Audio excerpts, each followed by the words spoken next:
Coming up, the Nuggets are clutch gods on a night where Nikola Jokic. Did you press the button? Yes, I did. It's rolling. Is it rolling? It is. Ryan is not clutch, but we will talk about the clutch gods here on Locked On Nuggets.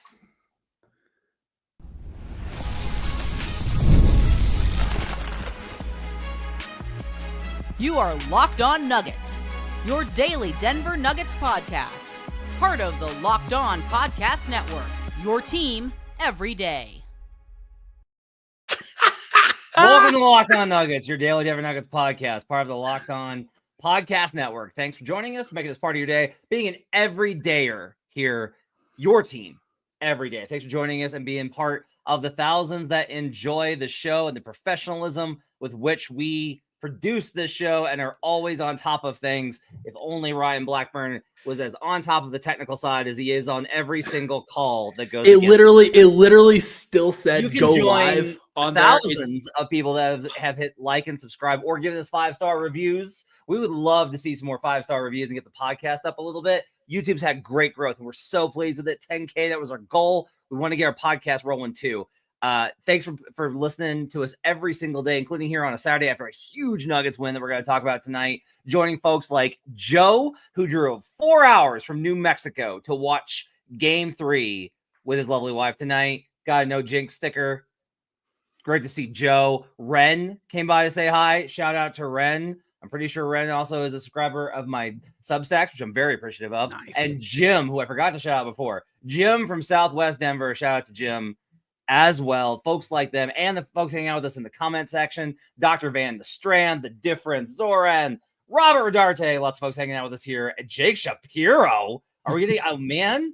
I'm concerned that I'm going to get Jake Shapiro question. Like if Jake starts asking me questions like he does in the pressers, it could get awkward. Including shout out to Jonathan as well, who came up to us, and I talked to a variety of other people at halftime. Just like everybody's really psyched for the show, and it warms the heart because sometimes I read the comments a little bit too much, but just people that people when they come up to you, they really appreciate it. It makes the world go around for me. You know, it does not make the world go around for you is understanding how our technology works after doing 50 odd shows. We are not doing it. Is 1:30 in the morning.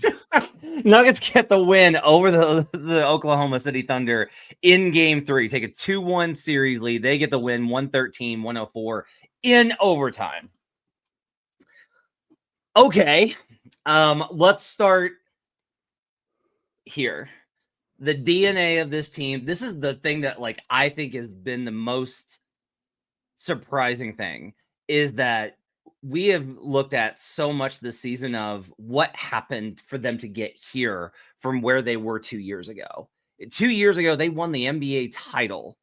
And now 2 years later, we're just like, we buried them 1,700 times, right? The defense can't get stops.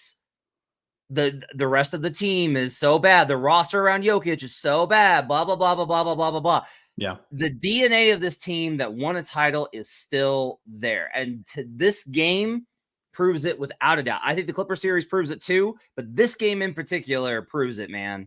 And there needs to be, they got to get the job done. I understand. It's always about what was the last performance. It's always about what have you done for me lately. It's always about what was the most recent thing in our recency biased minds.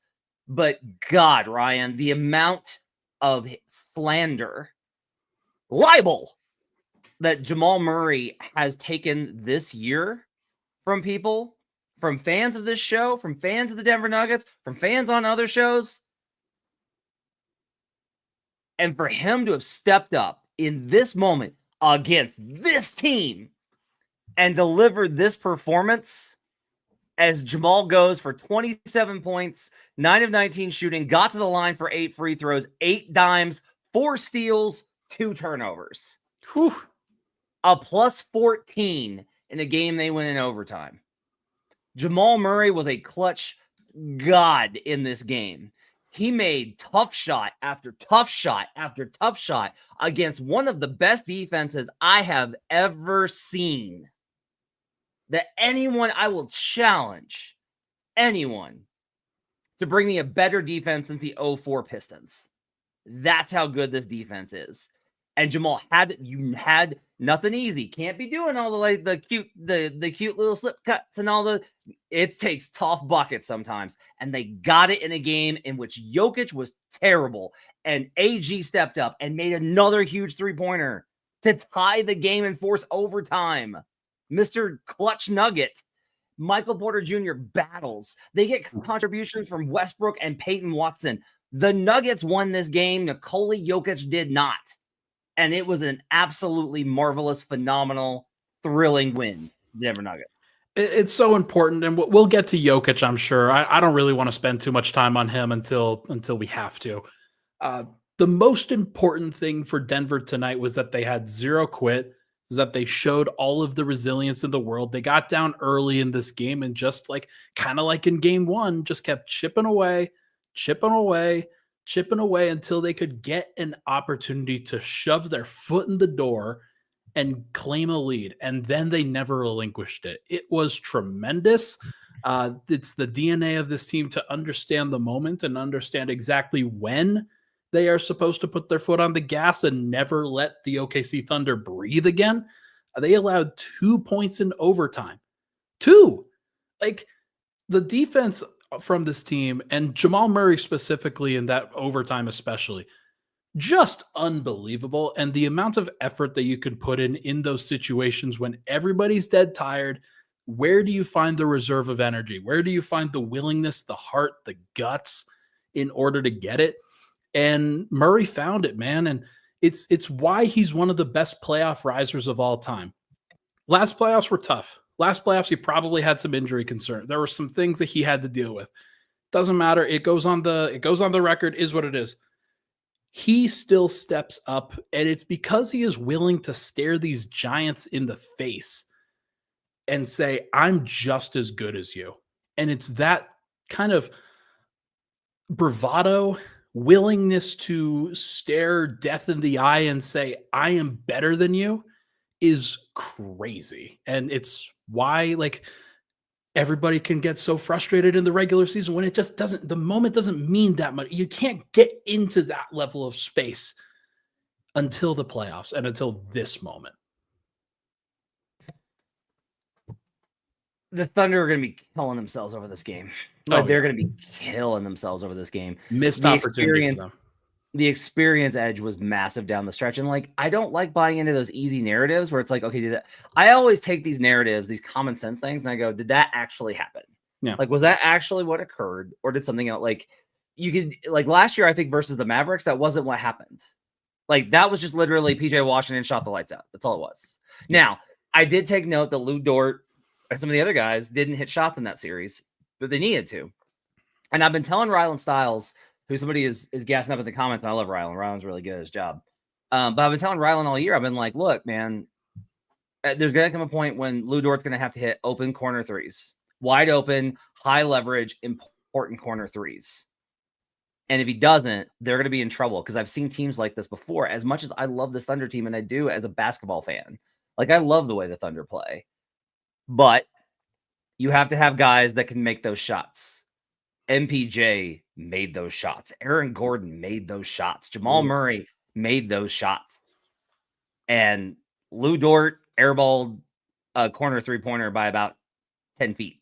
It was nasty. Yeah. Isaiah Hartenstein badly missed 2 floaters in the clutch time situations. And SGA didn't get a shot off in overtime. No shot attempts for SGA in overtime. They were unable to get past the defense. Yeah. Yeah, I looked it up. I actually sat down and did the math. It's an unbelievable win. It's an unbelievable win. The Nuggets, this game never got outside of 9 points tonight. It never got outside of 5 since the second quarter.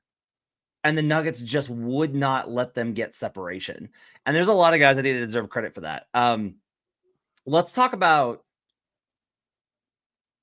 Well, okay, coming up, we will once again, because he deserves it, give MPJ the credit he deserves for a gutsy performance. That's coming up on Locked On Nuggets.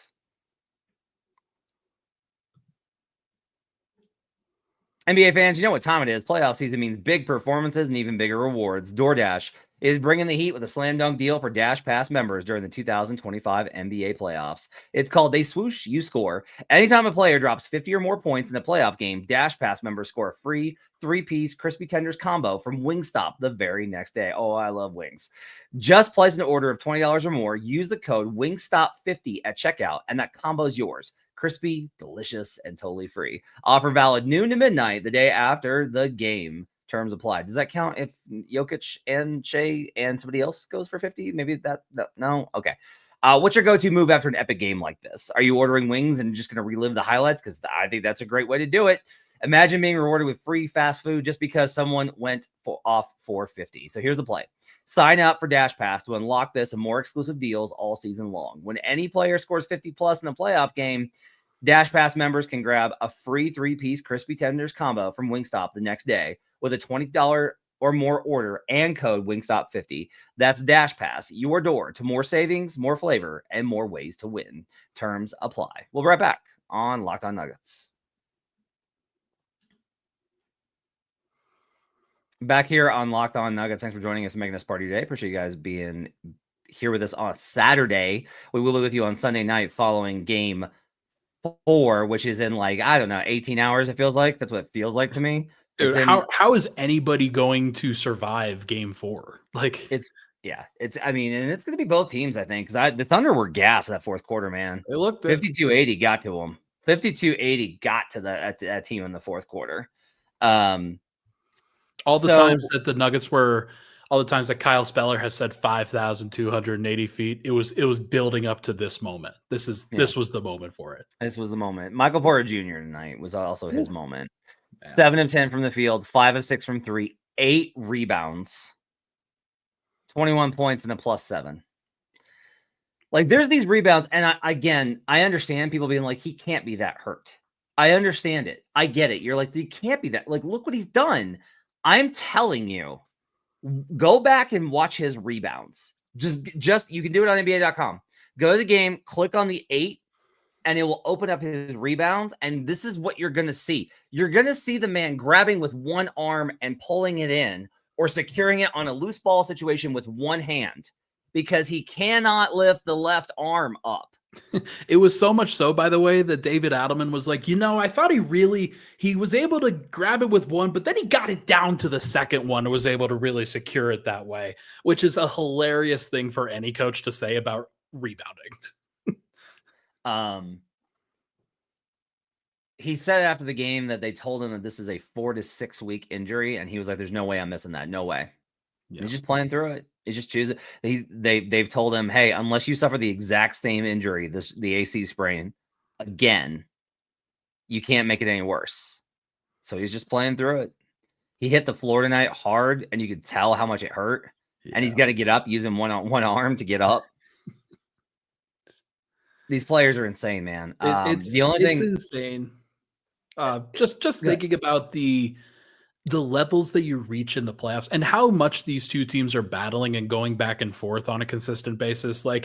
I was talking to my brother earlier tonight. He was talking about foul calls and physicality and things like that, but just allowing these teams to play, they go at each other so hard, and you can tell how much that obviously it means to both of them, but it's just the level of physicality that you need to be able to deal with the playoffs at this level is completely different. And Matt and I were talking about 16-game players before the show.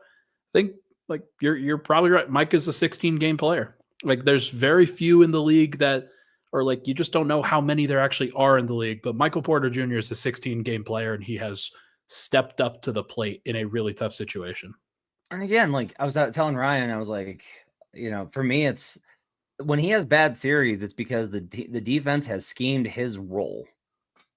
That's MPJ's a role player. He's not a star. He's not an all-star. He's a role player. He hits shots. He rebounds. He runs the floor. He's tall. And he's a great shooter. He's an elite shooter. That's what he is. Yeah.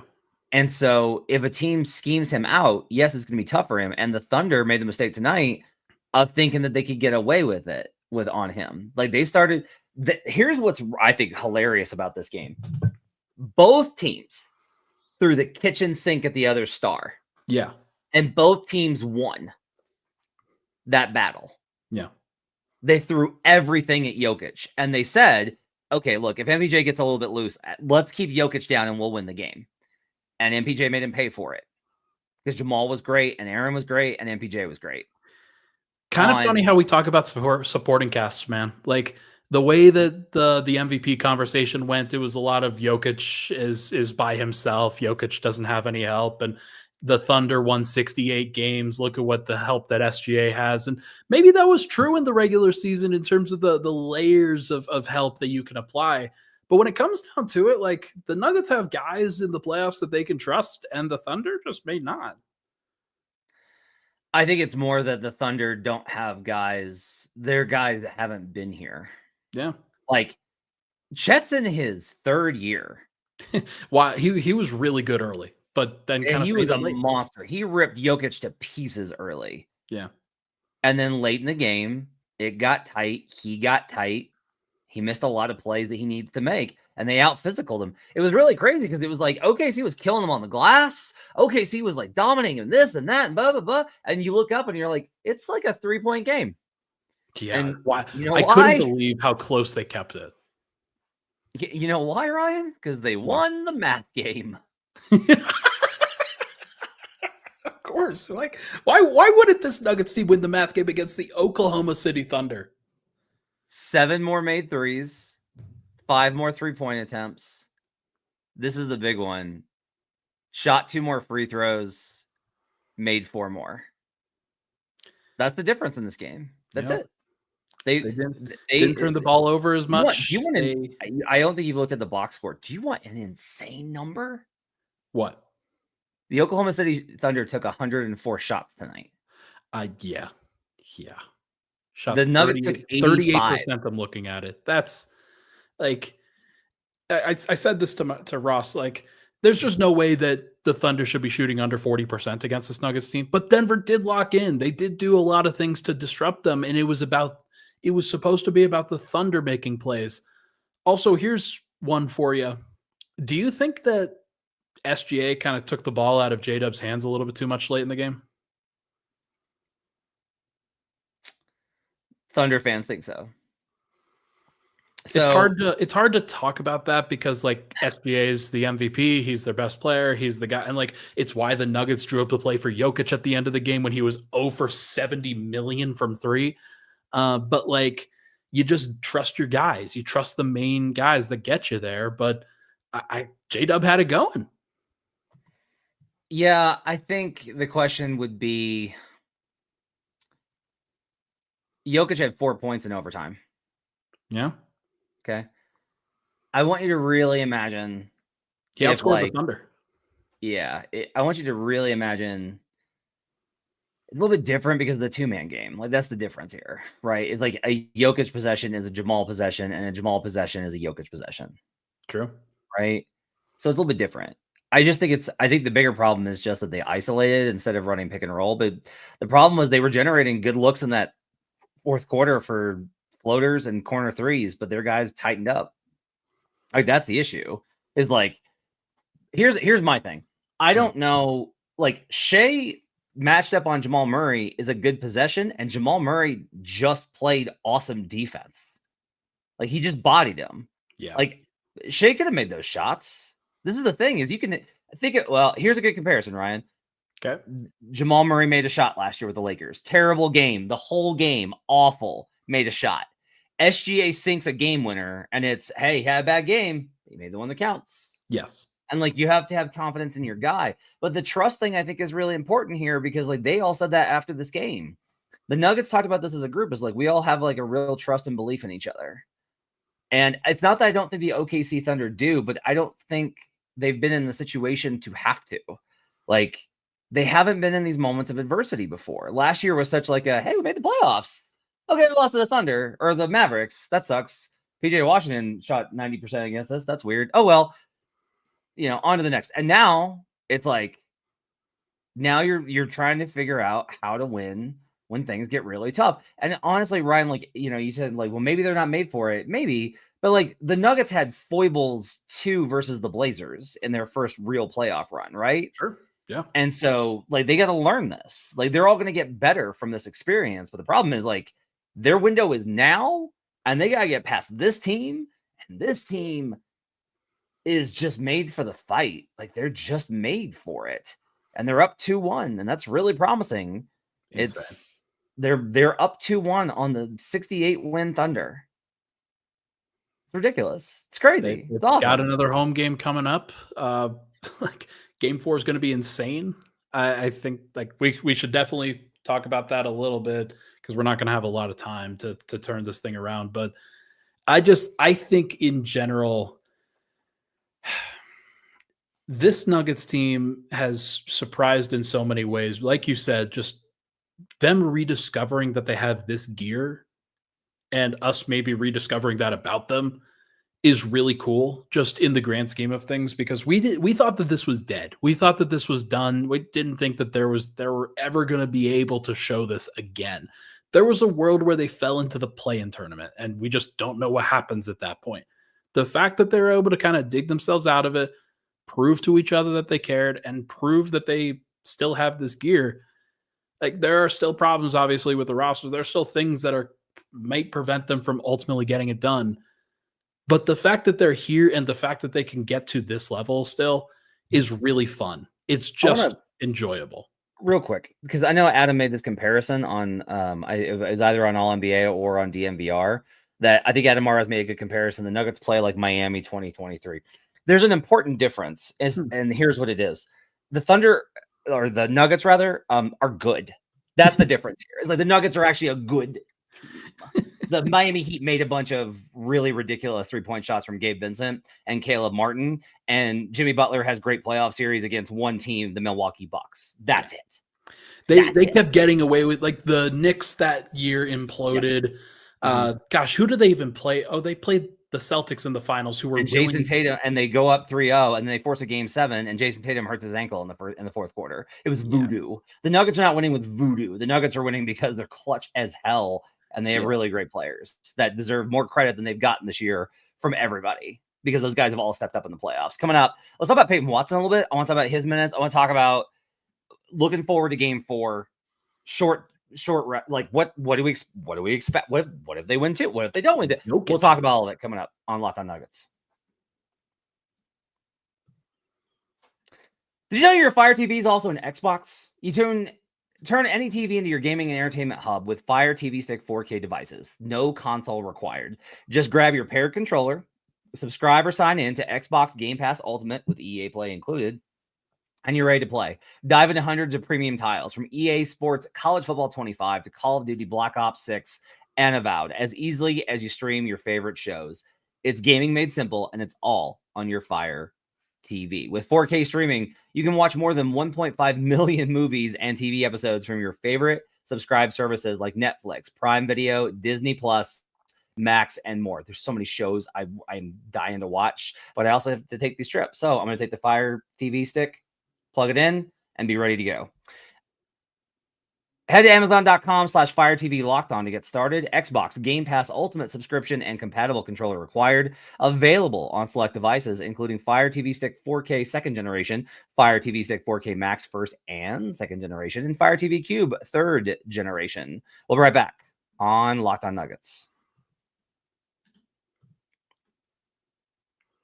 Final segment here on Locked On Nuggets. Thanks for joining us and making this part of your day. Appreciate you guys being with us.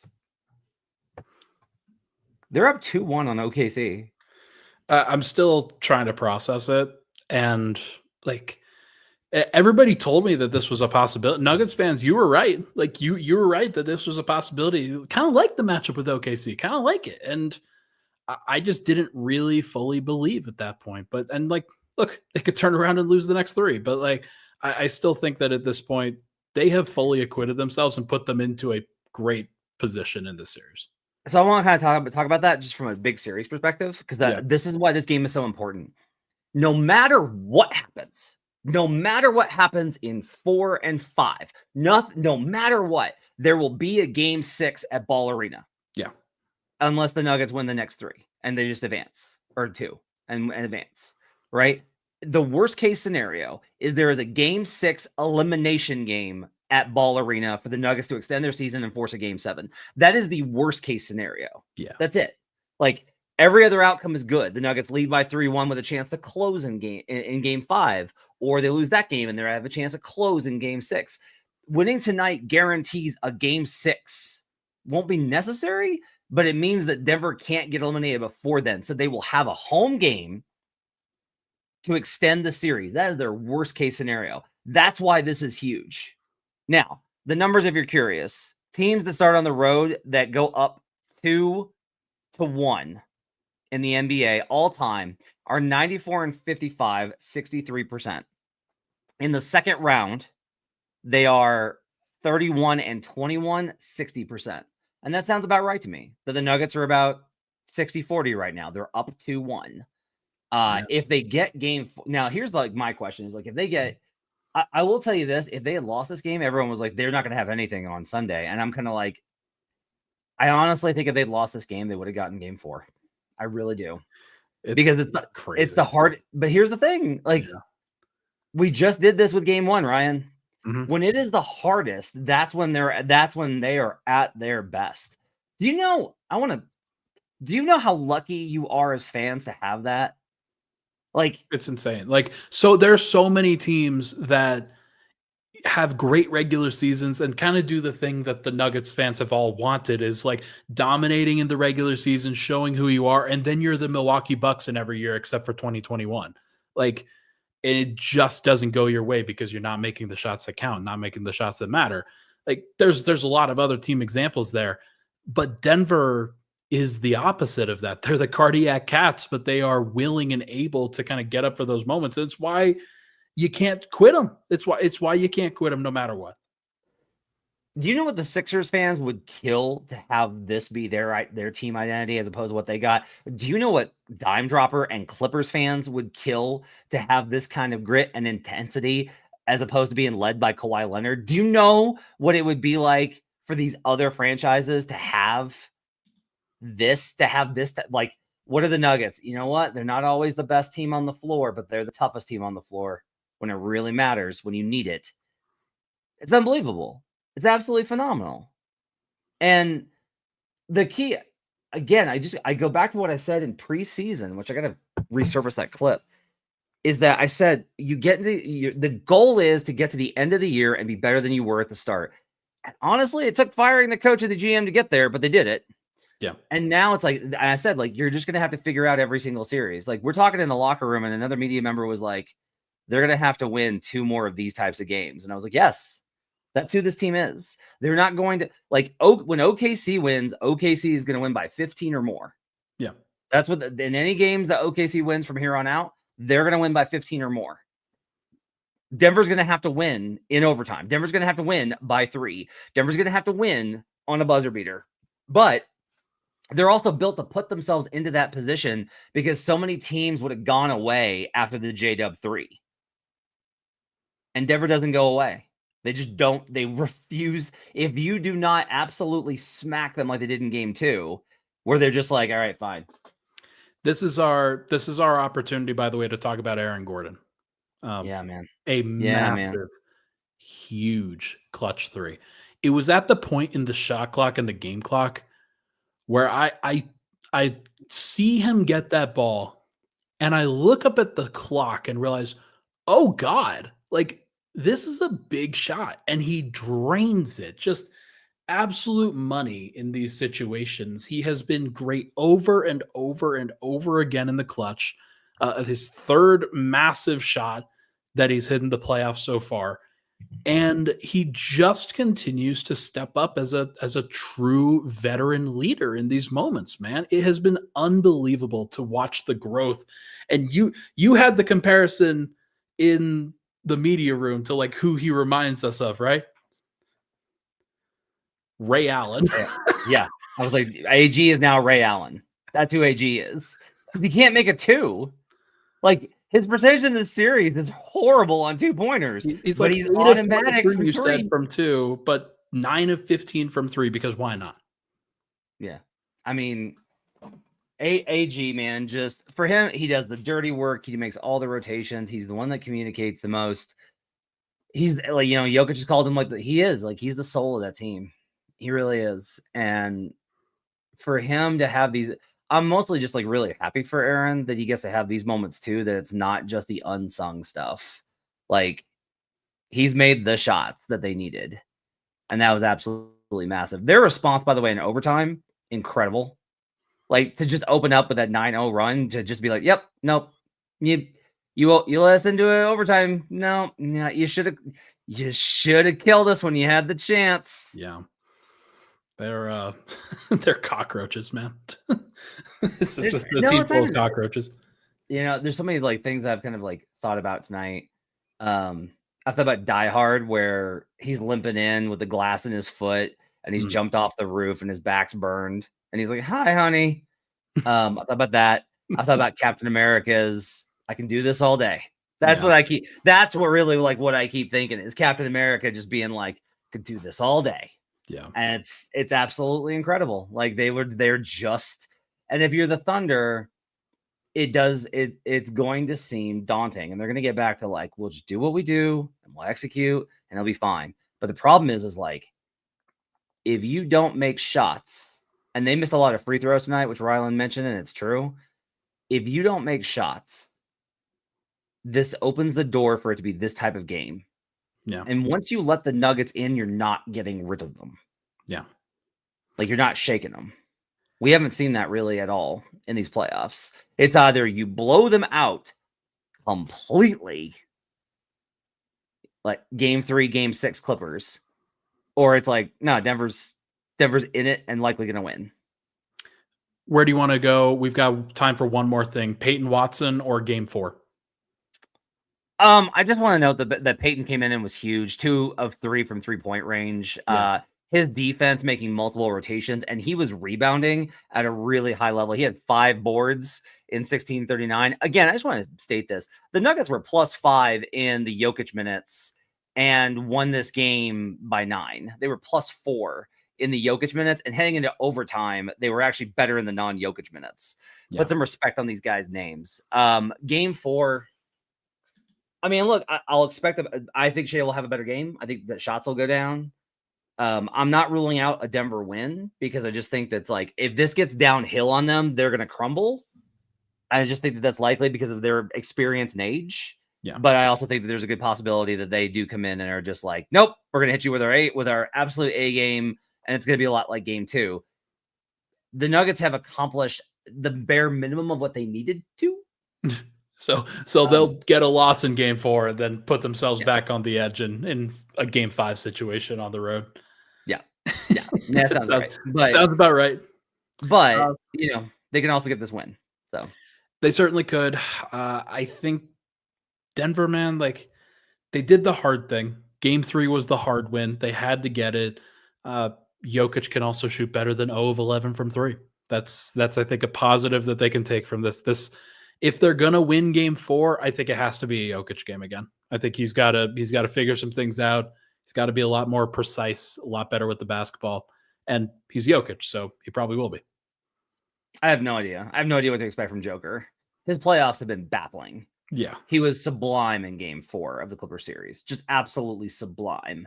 He was incredible in game 1 versus the Thunder. Outside of that, he's been kind of he's been bad. Yeah. Bad. Like tonight was terrible. Yeah. And even like they didn't really challenge him defensively. I will give him this. Go back and watch the Hartenstein floaters in overtime and compare them to the first quarter. Jokic got the timing down of how to show and then recover and when Hartenstein was going to shoot, and was getting a hand up and disrupting those shots. And those are the little things in a series I love, where it's like, okay, if you can run this over me over and over and over again, but I'm going to get the timing down. Yeah. And then I'm going to know how to defend it. And just the fact that Hartenstein was 6 of 7 in game 2 and then 5 of 14 in game 3 says it all there. Like he just forced him into that shot a lot of the time and then contested it way better.